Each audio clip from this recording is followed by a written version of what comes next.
All right, so let's talk about clowns.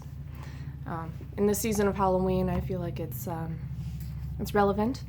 There's a lot of scary clown movies coming out, so I have some notes on clowns.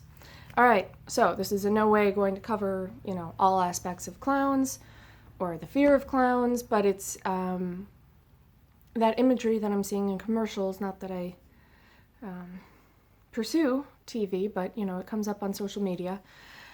So I've got some notes on clowns and what they do for our subconscious and why we might be afraid of them. Again, not comprehensive. So clowns represent great ceremonial power in their costume and face and fantastical appearance. They remind us of mythological power of ceremony, especially comedy and theater, with the, jester theme. So I have notes here. And I have a lot of notes that I didn't post in the last 2 years, so I have a whole backlog, but this is one from the last 24 hours. So subverted or evil clowns are a symbol of subverted ceremony and inverted or evil magic and power.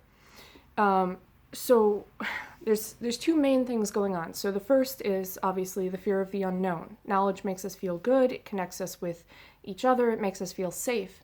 And unknown, is scary, but it also helps us learn. But the fear of the unknown is very, common in human psychology. I would argue that it's built in. I don't actually know for sure, but, that's common. So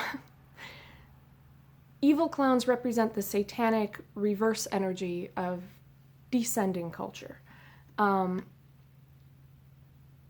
So the same way that you go out and spend time with people and then you come home and you relax, overall human culture goes through the same phases. Some people argue that that's universal and, it takes place in the cosmos. Other people think it's just culture. Some people think it's due to war, famine, ecological cycles, what have you. I think it's a combination, but it doesn't really matter what I think. We go through various cycles of, harmony and leaps in knowledge, but we also go through, introspective phases where we double check what we think we know. And then that's where a lot of the time we have to throw out, just like a scientific experiment, we have to throw out a lot of the things that we thought we knew. And so symbols can get corrupted or, changed, depending on what phase of that inward-outward view you're in. So evil clowns are, evil because they represent the ceremonial magic of the inverse. And so what's supposed to be fun and comedic and, represent childhood in this, I would say, current U.S. culture, clowns are a party theme. They are a ceremonial kind of sacrificial figure. Traditionally, in a lot of, party cultures, I would say, more, Western or European culture, they're going to be more ceremonial, especially to the, the noble ladies and gentlemen. They're kind of like a theatrical therapist where you can project things or even, ceremonially take things out on them, in a play. Call them, the jester, which is not the same thing as village idiot, but, you can kind of project various duties and more profane aspects of your culture onto a jester because the actor is playing a part. It's a symbol. It's not that, it's a person playing the role, but it's not that person is all of the things that are ceremonially projected onto them or that they project to their audience.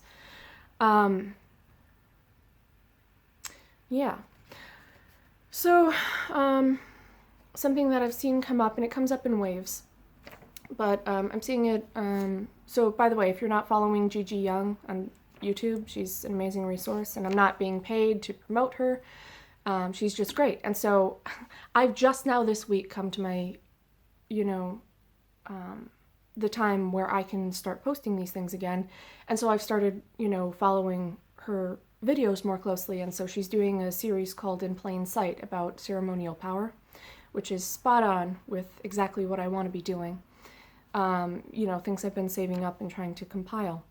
And so, yeah, I would say follow her, especially the In Plain Sight series, if you're not already familiar with her work. Again, Gigi Young. I'll post a link in the description for this video. So she's one of the people who, come to mind right now who have brought up Alice in Wonderland recently, which, part of our consciousness. Probably globally, I think, in general. But a lot of people, recognize that symbol.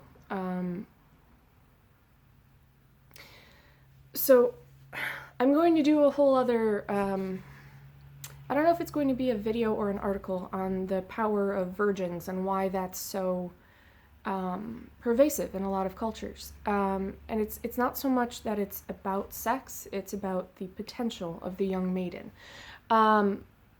for, magic, both for her people, but also for herself. So there's a lot of symbols there. So Alice in Wonderland is a great representation of how the inverse energy of introspection is not necessarily evil. It can be problematic, it can be evil.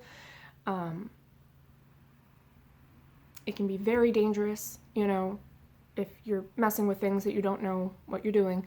And, of course, everybody says it's about, an acid trip. Okay, fair, but that is introspection. So I think a lot of us have attraction to that.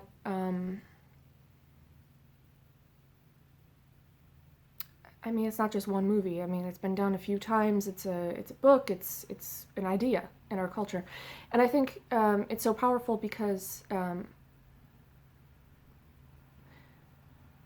you kind of have the power and magic aspect. You have the inversion of power and magic, and then you have this main character who's I've got makeup on my face. All right, my makeup isn't perfect, just like me. Just noticed that. But so your main character has the power of truth and knowledge and knowing of the self, which is, in classical Greek philosophy, that's called Sophia. So you'll see the same symbol in The Wizard of Oz. Instead of, potentially drugs, the main character gets smacked on the head. And I would say even the idea of a twister as a vortex is, pretty deep, symbolically. But you have the same thing. You have, and again, I'm not trying to, sexualize these young girls who are main characters. I'm grateful that we have, characters who are young girls going back this far in modern history. But you have the same thing. You have presumably a virgin in a blue dress, or blue and white, who gets transported through, magical means to this alternate reality where people are the same and they play parallel roles in her life. And she learns about the self and the power of home and truth. And in The Wizard of Oz, you get to see, good versus evil. And so I would say that the Oz figure is the clown. I didn't go into that in Alice in Wonderland. I think everyone, honestly, in that for me, it's a book. I think everyone kind of plays a clown. But in The Wizard of Oz, I'd say the main one is the wizard, who's projecting this giant face, and who dares enter my Emerald City, or whatever, He's projecting a mythological face within the mythos of the unconscious or the, inversion. So there's that. And then we also have Persephone is a whole huge theme that, so I'm currently drafting 3 books. So the first 2 are going to be mini that kind of follow along the lines of, during the scientific revolution, they used to have this, paper came in this one big sheet. And so they'd print a book on this big sheet and then fold it up into, I think, 8ths or 16ths. And you can kind of pass out these mini books. And so I'm going to write a small one, first on, natural law and possibly sacred economics. I know where it would fit. So anyway, all right, that's a little mini plug for what I'm doing. So there's going to be that one, then one on solar religions and solar worshippers. That one, my main thing is I need to find more concrete references. But anyway, that's a whole tangent. Persephone is going to be a main theme in my third major book that I've been researching for 14 years, since I was in 6th grade. So this is in no way actually going to represent that myth, but Persephone is another example that's very pervasive in, Euro-American culture. I mean, even the references to the flowers that she's gathering indicate that she's, doing magic. And so the descent to the underworld and the reemergence and the idea of travel between the two, and especially focusing on her, her status and her life cycle is very clear. I'm not really sure who the clown is in that story, honestly. I guess I would say Hades, just because I take a particularly personal interest in Hades and related figures, because he's misrepresented. So there's more a perversion of his character now in the modern retelling of these stories than there would be in the original myth. I'd say Zeus actually is kind of an evil clown where he transformed himself and misleads people, and is evil in a lot of senses. He exploits people, he rapes people, he misleads people, and it's all for personal power and magical gain, So Zeus is kind of the evil clown character. In the Persephone story, in the modern sense, it's kind of Hades. I'd say in the actual story, it would probably be her dragon guards, but that's the less common telling of that story, but it's very important. Especially her dragon son. It's cool. Anyway, all right, I'm just checking my notes here. Okay, so then you also see so when you're in an extroverted stage or a golden age, you're going to have sacred feminine creative power be a very positive experience.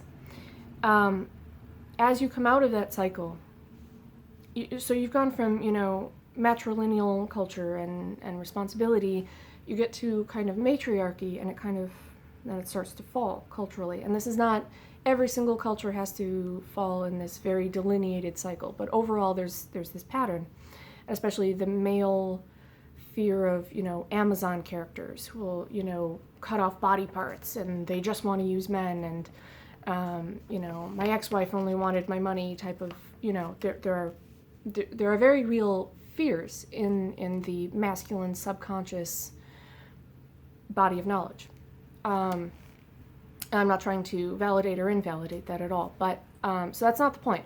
But there's a specific association of women with satanic energy or the inversion, because in a sacred, proper, responsible, extroverted golden age, they represent, and here I am being a Euro-American that's appropriating themes, but in the Taoist view, that's the yin energy of darkness, calm, peace, passivity, introversion, introspection, being receptive, that type of thing. And so, with the masculine being, heat and action and life. And so when you see this, it's going to be in my book, but the first one. But we all know life and energy and motion are the same type of thing. And so a lack of energy and motion is considered death, or deadness, or lack of life. And so it's not so much one versus the other as it is an absence of the thing that we want. And so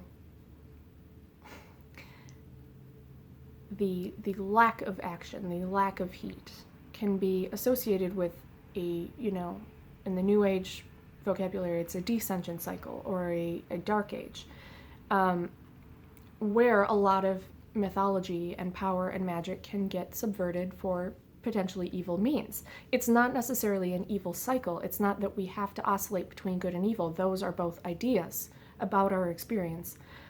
It's more, are you taking the time? Or, you have summer versus winter. Summer's about growing and heat, and winter's about, being indoors and warm and, letting go and spending time with family and, kind of like an indoors-outdoors kind of theme. And so the feminine aspect of being more relaxed or less heat can be associated then with evil. That is not fair. Okay, that's true. That's an emotional response. While I can see them being correlated, there's a difference between opposite and inversion. There's a difference between this versus this for the exercise of learning and saying, this is good, this is evil. So anyway, Lilith is a huge symbol for many reasons, and that's the whole Mesopotamian thing is extremely interesting. But the idea of the correlation of the feminine and Satan is oversimplification. While attributes like darkness and night and introspection can be parallel, it's not the same thing. So, thought I'd cover that. Although Lilith and Persephone are these very potent mythological characters that deserve their own video or book, and it's been done. I'm clearly not the first. Anyway, all right, and then I wanted to mention. So, at this point, in mainstream culture, we view mystery schools as evil. The reason that I see right now in this 24-hour span, I want to say they are tasked with, but they task themselves with preservation of knowledge. In order to get knowledge to survive various human cultural cycles, life begets change. And so symbols now are not the same as they used to be, nor the same as what they will be. And again, go to Gigi Young, the third video in the series, I believe, on ritual, I believe is where she talks about that. So she explains things better than me, because she's a lot more experienced at this, and her perspective and experience are a lot different from mine, which is, I highly recommend, obviously, investigating a lot of this. Don't just take my word for it. This is just notes on what I have observed. But mystery schools, because their purpose is to survive each age with, keeping a record of knowledge, they're going to allow some cultures or some symbols to be changed in a way of sacrificing less important knowledge or less important symbols in order to maintain the rest. So in what New Age people call a descension cycle, you're going to see a lot of those symbols get perverted in mainstream culture, as well as by people who are part of those mystery schools. Some people, not all. But the symbols and the power can be misused in order to survive. I don't want to say it's like rationing food, but there's, a phase where you're going to have a lot of energy generation, and then you have to have energy conservation. And in order to survive that, some improper people and groups will use people's energy, the masses, the thrill of the crowd. I believe it was Max Weber who called that collective effervescence. That's one of the common things that you'll be taught in anthropology, is the phrase collective effervescence. That's the high you get at a ball game, in church, at a concert, as well as smaller ceremonial acts. But it's essentially that humans feed on each other's pheromones, or rather not feed, but the total value of a group of people, energetic value, in a more metaphysical sense than physics, but in a literal energetic sense, the energy of a group of people, the charge of that group is greater than the sum of its parts. That's not I believe it's my original use of that idea, though it's not my original idea, the sum of the parts and all that. So I'll get more into citing these things and how this energy works. But essentially, you can stave off hunger by allowing a group of people's high energy to feed you. Where it becomes evil is you have chaos, desperation, confusion, and essentially adrenaline and cortisol. They give the highest burst of energy. Because people participating in a ceremony will do it for fun, but they will do it at their leisure. People who are scared will be in survival mode and will fire off adrenaline every day of their life, if they have to. So that's where evil comes in, is you start using people for their fear and chaos. And it appears less direct than it is. And I suppose I'm going off on a tangent that unless you're a weirdo who studies these things like me, you're not going to feel comfortable with that, with what I'm saying there. Yeah, I'm just checking my notes. I think I got everything here.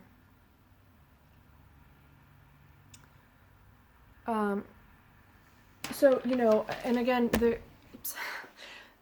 the symbols within their culture will be, and I mean mystery schools, their internal symbols are the ones they're going to maintain through ceremony that will not change, or they won't be allowed to change as easily. More casual symbols will be allowed to change. So, the symbol that I just used, the idea of the virgin. So, I will cover that in I'm planning a video. I've got some notes, but that's going to be its own thing. But the summary being, biologically, a woman has all of the eggs that she's going to have when she's young, before she starts, her menstrual cycle. And so your creative potential is the greatest in the beginning.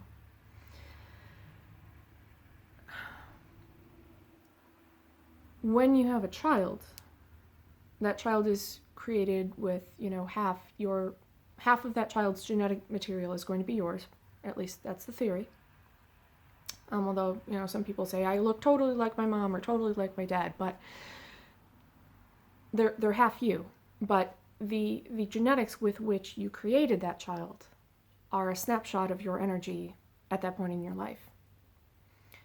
So we now have the science to detect epigenetic change. We can prove that people can, with their own intention, what they're doing physically, mentally, emotionally, the work that they do, we can undo chronic illness that is genetically passed. And so the potential of a virgin is that they can change history, essentially. They can rewrite their genetic memory and pass on new energy to their child. Their greatest potential to do that, or to have the most children, or to do the most work, is the earliest point in their life. So it's a combination of the ancient symbol of purity, which is generally white, but also with the Virgin Mary symbol, you'll also see blue, as well as blue and white. So that should be its own thing. So you have the idea of uncorrupted, pure energy, that is the sacred, creative, generative power of a golden age. And then you also have the idea of the greatest potential.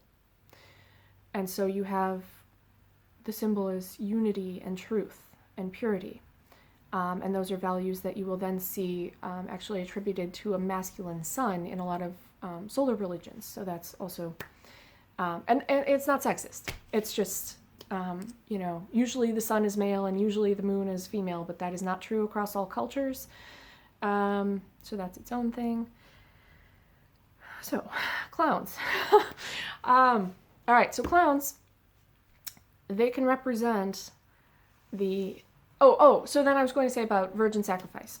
And so that's kind of where that was going in that cycle, is then you see, you know, themes of virgin sacrifice. And, you know, I'm not going to validate that or invalidate it or even go into that right now because this video is getting long, but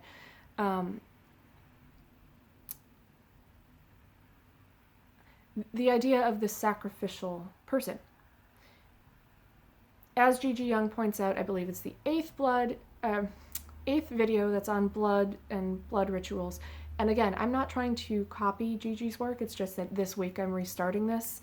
So I really like the way that she teaches. So if what I'm saying doesn't work, you know, obviously don't watch the video or videos. Hopefully her work explains it a lot better. She's been making videos a lot longer. I've barely started this. But anyway, the sacrificial figure can be a literal, you know, human sacrifice or cannibalism or blood sports or, you know, even into pedophilia and rape. To, you know, generate energy by taking pure sources, changing them, using them, causing the spending of energy, which the greatest and shortest burst is going to be fear.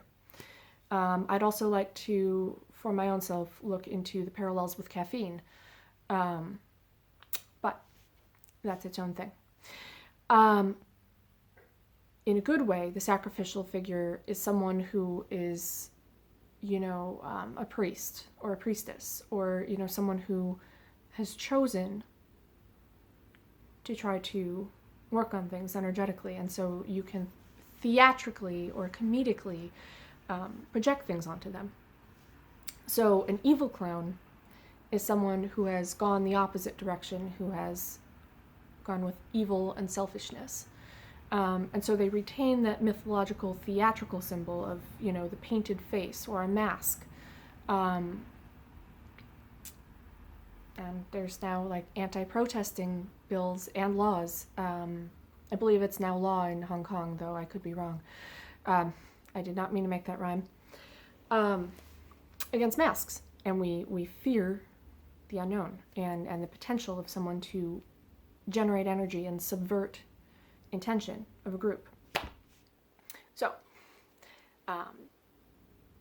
the idea of an evil clown is someone who has subverted the theatrical, ceremonial, ritual energy of a group. They can basically be selfish and evil. And that's kind of what the Joker and It represent. So, there's a Halloween video. Yeah, covered everything. And hopefully I'll be posting the Virgin Power and Virgin Sacrifice video, I think in a few months. I still have a few more things to complete and cite before I post that, but hopefully I'll be doing this a lot more often. So thanks for watching.